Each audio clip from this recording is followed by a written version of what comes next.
Hi friends, welcome to Anitha's kitchen. இன்றைக்கி நம்ம பார்க்க போகிற ரெசிபி ஊட்டச்சத்து நிறைந்த பாதாம் மிக்ஸ். ரெசிபியை பார்க்கறதுக்கு முன்னாடி நம்ம சேனலை சப்ஸ்கிரைப் பண்ணுங்கள், ஷேர் பண்ணுங்கள். வாங்க ரெசிபிக்குள்ளே போகலாம். பாதாம் பவுடர் ரெடி பண்ண 100 கிராம் பாதாம் எடுத்திருக்கேன். அது கூட ஒரு 15 முந்திரி, 15 பிஸ்தா, ஒரு ஏலக்காய்.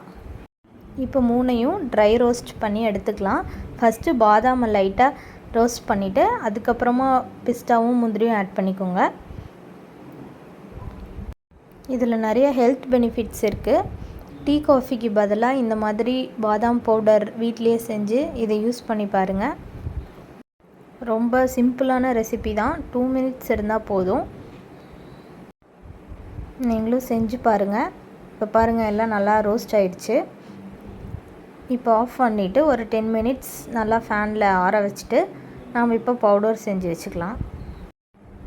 இது 2 மெத்தடில் செய்யலாம். இந்த பாதாம் தோலை ரிமூவ் பண்ணிவிட்டு கூட நம்ம செய்யலாம்.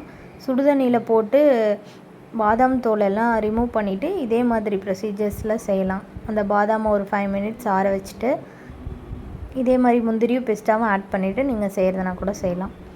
2 மெத்தட் இருக்குது. இப்போ நல்லா அரைச்சாச்சு. அரைச்ச பவுடரை ஒரு பிளேட்டில் கொட்டி ஒரு 5 மினிட்ஸ் ஆற விட்டுட்டு அதில் லைட்டாக மஞ்சத்தூள் போட்டு மிக்ஸ் பண்ணிக்கோங்க.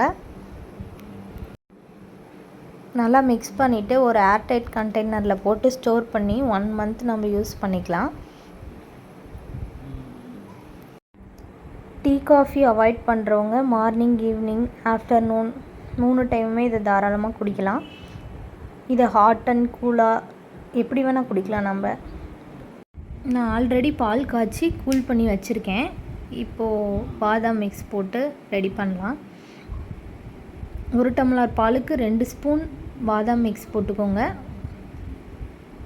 உங்களுக்கு சுகர் எவ்வளோ வேணுமோ அந்த மாதிரி போட்டுக்கலாம். White sugar R brown sugar எது வேணால் யூஸ் பண்ணலாம். ரெண்டுமே நல்லா தான் இருக்கும். இதில் இப்போ டைரெக்டாக பாலை ஊற்றி நம்ம மிக்ஸ் பண்ணி அப்படியே குடிக்கிறது தான். இதே மாதிரி தான் ஹாட்டான பாலும் குடிக்கலாம்.